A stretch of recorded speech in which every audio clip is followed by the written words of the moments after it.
வாழ்க்கை கடந்த ஆண்டுகளை விட இந்த ஆண்டு மிக குறைவானதாக இருக்கிறது. முதலாவது விடயம்.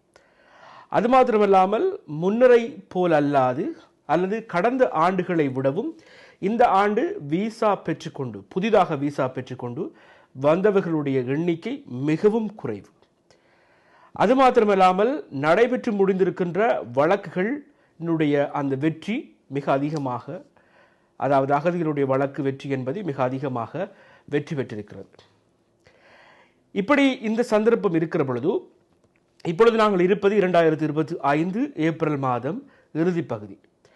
28ஆம் தேதி வருகிற 28ஆம் தேதி பொது தேர்தல் இடம்பெறப் போகிறது. ஆளுகின்ற லிபரல் அரசாங்கம் வரப்போகிறதா அல்லது எதிர்த்தரப்பிலே நீண்ட நாட்களாக இருக்கிற கன்சர்வேட்டிவ் அரசாங்கம் வரப்போகிறதா என்ற ஒரு இரு பெரும் கேள்விகள் இருக்கிறது. அல்லது வரப்போகிற இந்த அரசாங்கம் எவ்வாறு இந்த வரப்போகிற புதியவர்களுக்கு, குறிப்பாக கனடாவுக்கு வந்து எங்களுடைய வாழ்க்கையை தொடர வேண்டும் என்று நினைப்பவர்களுக்கு என்ன செய்ய போகிறது என்ற விடயத்தை கொஞ்சம் பார்க்கலாம். இப்பொழுது இருக்கிற அரசாங்கம் லிபரல் அரசாங்கம் உங்களுக்கு தெரியும். புதிய தலைவராக பொறுப்பேற்றிருக்கின்ற மிக உன்னதமான பொருளாதார நிபுணராக இருப்பவர், அது மாத்திரமல்லாமல் பேங்க் ஆஃப் கனடாவினுடைய கவர்னராக இருந்தவர். இந்த நாட்டினுடைய பொருளாதாரத்தை எல்லாத்தையுமே விருத்தி செய்யணும் என்று நினைச்ச ஒருவர் மாக்கானே இப்போ பிரைம் மினிஸ்டர் கேண்டிடேட்டாக இருக்கிறார். எதிர்த்தரப்பு இருக்கிற கன்சர்வேட்டிவ் அரசாங்கத்திலே பியர் பொலிவர் இருக்கிறார்.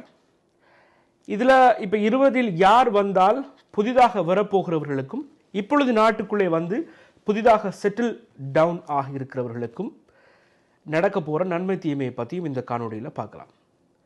அனுமான ரீதியாக அல்லது ஒரு நீண்ட காலம் இந்த அரசியல் ஊடகம் அகதிகளுடைய விவகாரம் கனடாவினுடைய அரசியல் விஷயங்களை பார்க்குறப்போ வரப்போகிற 28ஆம் தேதி அமைய போகிற ஆட்சி லிபரல் ஆட்சி என்று என்னால் 99% அடித்து கூற முடியும். முதலாவது ஒரு விஷயம்.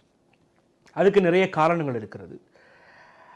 இதெல்லாம் தவிர ஓகே, புதிய அரசாங்கம் வர வேண்டும் என்று நினைக்கிறவங்க இந்த நாட்டுக்குள்ள இமிக்ரெண்ட் வரக்கூடாது, வெளிநாடுகளிலிருந்து வந்து இங்கே வந்து எங்களுடைய தொழிலெல்லாம் கஷ்டப்படுத்துகிறாங்க, இந்த ரெஃப்யூஜிஸ் இங்கே வந்து பெனிஃபிட் எடுத்துக்கொண்டு எங்களுக்கு வந்துட்டு பெரிய டிஸ்டர்பாக இருக்குது என்று சொல்கிறவங்க எல்லாருமே கன்சர்வேட்டிவ் கட்சிக்கு ஓட் பண்ண போகிறாங்க.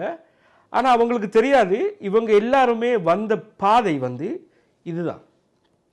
இந்த நாட்டுக்கு அகதியாகவோ அல்லது வேலை வீசாவிலே வந்து இந்த நாட்டில் செட்டில் டவுன் ஆகிருக்கிறவங்க, நீண்ட காலமாக ஒரு 15-20 வருஷமாக இருக்கிறவங்க சொல்கிற கதை, புதுசாக வர்றவங்களால நிறைய ப்ராப்ளம் எங்களுக்கு வருது, அவங்களுக்கு அரசாங்கம் நிறைய செலவழிக்கிறது, குறிப்பாக லிபரல் அரசாங்கம் நிறையவே வந்துட்டு ரெஃப்யூஜிஸுக்கு ஹெல்ப் பண்ணுறாங்கன்னு சொல்கிறாங்க.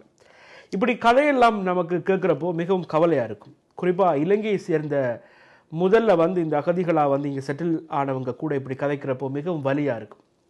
இலங்கையை போல இருக்கிற ஒரு நாட்டில் இருந்து அகதியாக வந்து இந்த நாட்டில் குடியேறி வாழ்க்கையை தொடங்கி கொண்டு போகிறங்கிறது உங்களுக்கு தெரியும், இந்த கத்தியில் நடக்கிற அப்படின்னு சொல்லுவாங்க, அதை விட மிகவும் கஷ்டமான வேலை.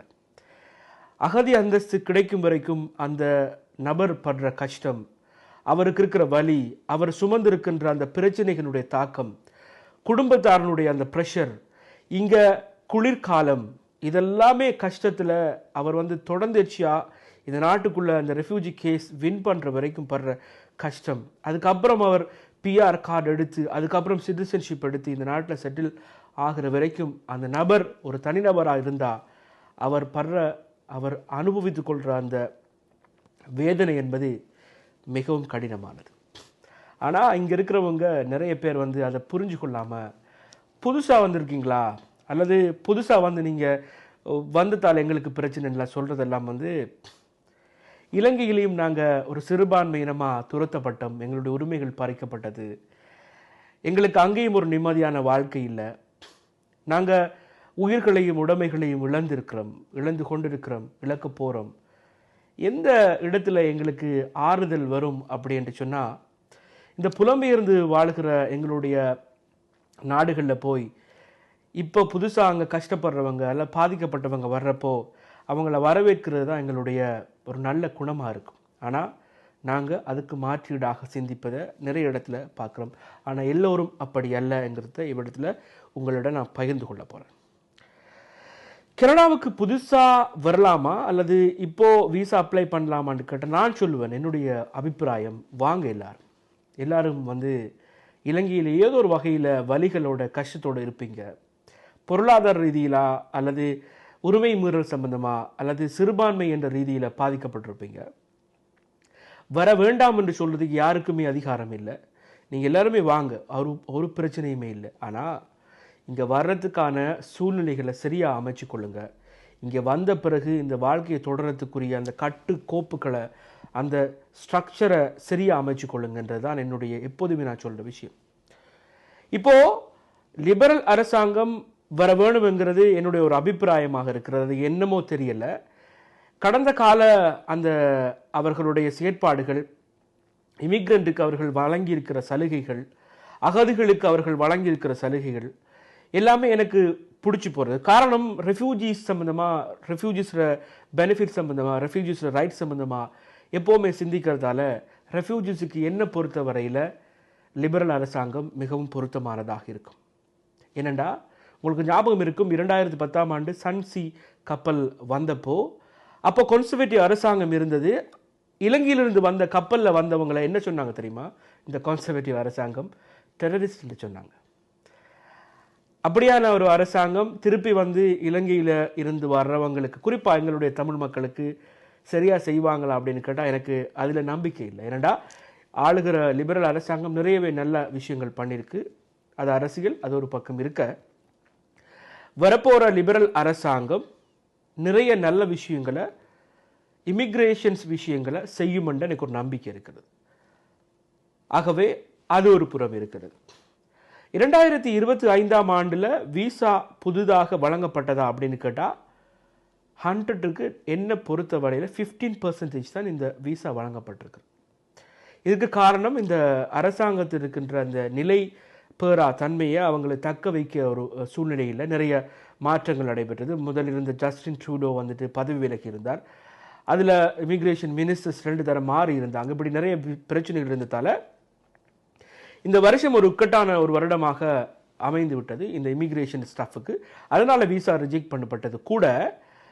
2024ஆம் ஆண்டு அப்ளிகேஷன் போட்டு ரிஜெக்ட் பண்ணவங்களோட மொத்த எண்ணிக்கையை பார்த்தா 2.7 மில்லியன்.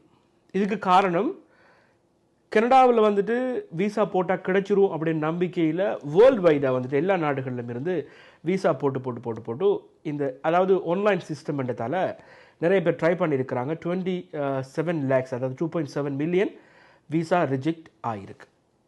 ஆக பார்த்தா புதுசாக விசா கொடுக்கல அப்படின்னு தான் நாங்கள் வரணும். இனி விசா நீங்கள் போடலாமா அப்படின்ற ஒரு கேள்வி நீங்கள் கேட்பீங்களா இருந்தால் கண்டிப்பாக நீங்கள் பண்ணலாம். அதில் ஒரு மாற்று கருத்து ஒன்றுமே இல்லை. விசிட்டர் விசாங்கிறது எப்போதுமே எல்லோருக்கும் வழங்குற ஒரு விஷயம். அதுக்கான காரணங்கள், சரியான விஷயங்கள், டாக்குமெண்டேஷன் சரியாக இருக்கும்னு சொன்னால் அதை நீங்கள் போடுங்க. அதை எப்போ போடுங்க அப்படின்னு சொன்னால் இந்த எலெக்ஷன்ஸ் எல்லாம் முடிஞ்சதுக்கப்புறம் புதிய அரசாங்கம் வரும், புதிய அறிவிப்புகள் வரும். அப்போ பார்த்தா மே மாதம், ஜூன் மாத முதல் பகுதியில் நீங்கள் போட்டிங்கன்னு சொன்னால் சரியாக இருக்குமென்று என்னுடைய இன்னும் ஒரு அனுமானம். மூன்றாவது ஒரு விஷயம், ரெஃப்யூஜிஸ் வந்து இங்கே கேட்கலாமா, இப்போ வரப்போகிற புதிய அரசாங்கம் என்ன செய்ய போகிறது அப்படின்னு பார்த்தா இலங்கையிலேயே இன்னமும் நிறைய பிரச்சனைகள் இருந்து கொண்டிருக்கிறது. நாங்கள் இப்போ கதைச்சு கொண்டிருக்கிற இந்த தருணத்தில் கூட இலங்கையில் நிறைய கைதுகள், நிறைய உரிமை மீறல்கள், நிறைய துப்பாக்கிச் சூடுகள், நிறைய கடத்தல்கள், இப்படி நிறைய விஷயங்கள் நடந்து கொண்டிருக்கிறதால இலங்கை எப்போதுமே ஒரு பிரச்சனைக்குரிய ஒரு நாடாகவே வெளிநாடுகள் அதை நடத்தும். அதுவே கடந்த காலங்களில் நடைபெற்று கொண்டு தான் இருக்கிறது. இலங்கையில் குறிப்பாக வடக்கு கிழக்கில் இருந்து வர்றவங்களுக்கு ஏதாவது ஒரு பிரச்சனை இருக்கும்.